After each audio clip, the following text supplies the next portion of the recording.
जय हिंद फ्रेंड्स। तो आप सबका मैं लगातार वीडियो जो आपके लिए अपलोड कर रहा हूँ साइंस का क्वेश्चन। आज चैप्टर 2 है, मतलब कि लूसेंट फिजिक्स में लूसेंट में हीट उष्मा से क्वेश्चन है। मैं 60 क्वेश्चन करा दूंगा, उसके बाद मतलब कि 180 क्वेश्चन है, तो मतलब कि तीन वीडियो में कंप्लीट हो जाएगा। तो बिना देरी किए मैं वीडियो को स्टार्ट करता हूँ। सिर्फ आपको सुनना है और इसके अलावा दूसरा काम नहीं करना। बस आपको एक बार सुन लेना है, क्योंकि भाई रिपीटेड क्वेश्चन ही आप देख पा रहे होंगे इसमें। हर रिपीटेड क्वेश्चन ही, और रिपीटेड क्वेश्चन हमेशा पूछा जाता है। 60% क्वेश्चन हमेशा रिपीट पूछा जाता है, 40% क्वेश्चन ही आपको न्यू या इधर उधर से पूछा जाता है। तो चलिए स्टार्ट करते हैं। तो पहला नंबर क्वेश्चन है, आपकी स्क्रीन पर चल रहा होगा, आप देख पा रहे होंगे कि वस्तु को गर्म करने पर उसके अणुओं में क्या परिवर्तन होगा। तो पहला का आंसर आपके सामने है कि चाल उसकी बढ़ जाएगी। किसी वस्तु, दूसरा नंबर क्वेश्चन है, मैं 10 क्वेश्चन के बाद नंबरिंग बोल दूंगा, आपको समझ में आ जाएगा। तो दूसरा नंबर क्वेश्चन का है, किसी वस्तु का ताप किसका सूचक होता है। तो उसके अणुओं के औसत गति ऊर्जा का। वस्तु का ताप सूचित करता है कि संपर्क करने का उष्मा क्या होता है, अपेक्षाकृत कम ताप की वस्तु में उस वस्तु से प्रभावित होगी। उसके बाद किसी वस्तु में ताप में वृद्धि का अर्थ क्या है कि वस्तु की उष्मीय ऊर्जा बढ़ जाएगी। जब किसी वस्तु को ठंडा किया जाता है तब उसमें अणु की चाल घट जाती है। और उष्मा हीट एक प्रकार की ऊर्जा है जिसमें कार्य में बदला जा सकता है। इसका प्रत्यक्ष प्रमाण सबसे पहले किसने दिया। तो रदरफोर्ड ने दिया। रदरफोर्ड ने। किस वैज्ञानिक ने सर्वप्रथम बर्फ के दो टुकड़े को आपस में घिस कर पिघलाया था। तो ये डेवी ने। ये क्वेश्चन पूछा जाता है भाई। जब किसी कार्य उष्मा में बदलता है, उष्मा कार्य में बदलती है, तो किए गए कार्य में उत्पन्न उष्मा का अनुपात एक स्थिरांक होता है, जिसे उष्मा का यांत्रिक तुल्यांक कहते हैं। इसका मान कितना होता है। तो उपरोक्त में से सभी, मतलब कि 4186 जूल पर किलो कैलोरी होता है, या 4.186 kilo by joule by calorie होता है, या 4.186 इंटू 10⁻7 अर्ग कैलोरी होता है। निम्न में से कौन सा सही है। तो W/Q बराबर J, ये बिल्कुल ही सही है आपका। 10 नंबर क्वेश्चन है, जब कुछ पानी का लगातार मंथन किया जाता है तब उसका ताप बढ़ जाता है। इस क्रिया में क्या होता है। यांत्रिक ऊर्जा का रूपांतरण उसमें ऊर्जा में होता है। तो ये आपका के नंबर क्वेश्चन है, आपको दिख रहा होगा। ये 10 नंबर क्वेश्चन है आपका। 11 नंबर क्वेश्चन, वाष्प इंजन के उबलते हुए जल का तापमान किस कारण से उच्च हो जाता है। तो बॉयलर के अंदर उच्च दाब होने के कारण। यहाँ पे आप देख पा रहे होंगे, शीतकाल में हैंडपंप का पानी गर्म होता है। शीतकाल में हैंडपंप का पानी गर्म होता है। ऐसा क्यों होता है। पृथ्वी के भीतर तापमान वायुमंडल के तापमान से अधिक होता है, इस कारण से मतलब कि ज्यादा होता है। एसआई सिस्टम में तापमान की इकाई क्या होती है। एसआई सिस्टम में तापमान की इकाई क्या होती है। केल्विन होती है। उसके बाद यहाँ पे है, इनमें से कौन सा उष्मा का मात्रक नहीं है। तो डिग्री सेल्सियस नहीं है, बाकी किलो, कैलोरी जूल, ये सब उष्मा का मात्रक है। ताप का एसआई मात्रक क्या होता है। केल्विन होता है। और यहाँ पे आप देख पा रहे 1 किलो कैलोरी उष्मा का मान क्या 4.2 इंटू 10⁻³ जूल होता है। जलप्रपात में अधस्तल पर जल का तापमान ऊपर की अपेक्षा अधिक होने का कारण क्या है। गिर रहे जल में गतिज ऊर्जा उष्मा में बदल जाती है। एसएससी 2011 में क्वेश्चन पूछा गया है।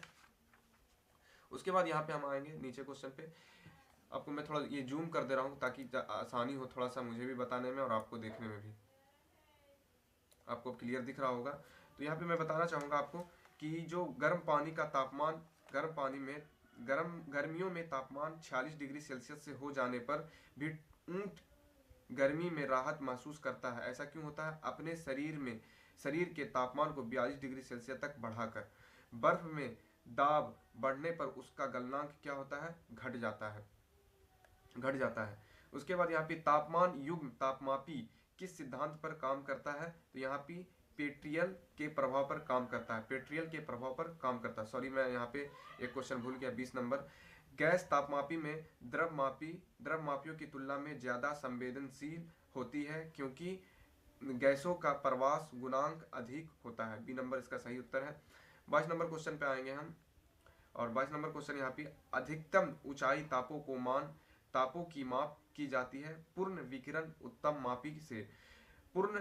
उत्तम मापी किस सिद्धांत पर आधारित है। स्टीफन के नियम पर। दूर की वस्तु जैसे सूर्य आदि का ताप किस तापमापी के द्वारा मापा जाता है? पूर्ण विकिरण उत्तम मापी द्वारा। ठंडे देशों में पारा ठंडे देशों में ठंडे देशों में पारा के स्थान पर एल्कोहल की तापमापी द्रव के रूप में वरीयता दी जाती है, क्योंकि एल्कोहल का द्रव्यांक नियंत्रण होता है। विकिरण पायरोमीटर में कितना तापक्रम नापा जा सकता है? 250 से 500 डिग्री सेल्सियस तक।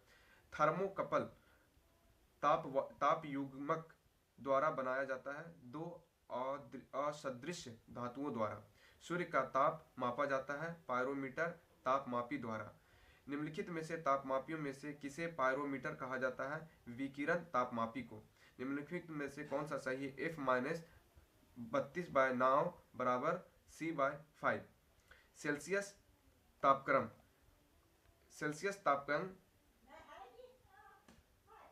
सेल्सियस तापक्रम पर जल के क्वथनांक BP तथा हिमांक FP होता है। क्रम 100 डिग्री सेल्सियस से 0 डिग्री सेल्सियस तक। ताप के सेल्सियस 32 नंबर क्वेश्चन है।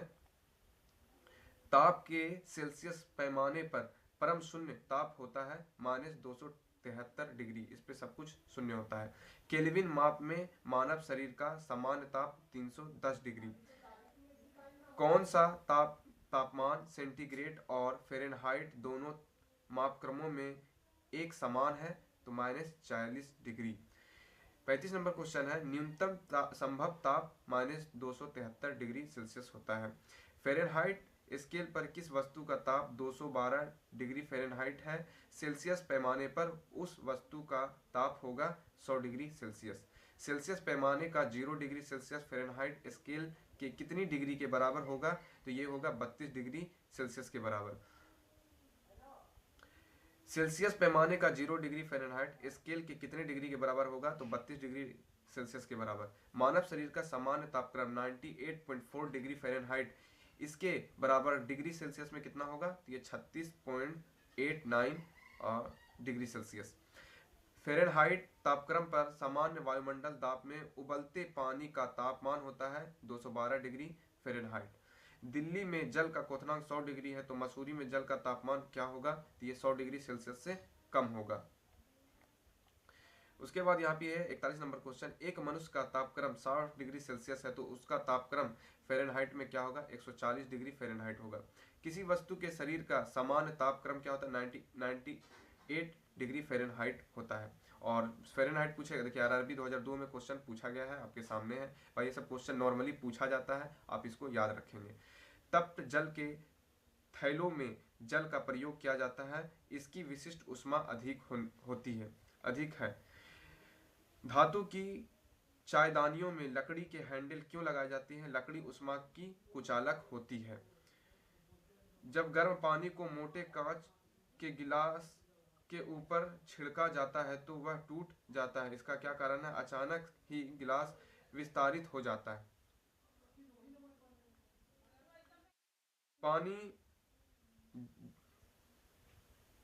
पानी का घनत्व किस ताप पर अधिकतम होता है? 4 डिग्री फ़ारेनहाइट पे, 4 डिग्री सेंटीग्रेड पे।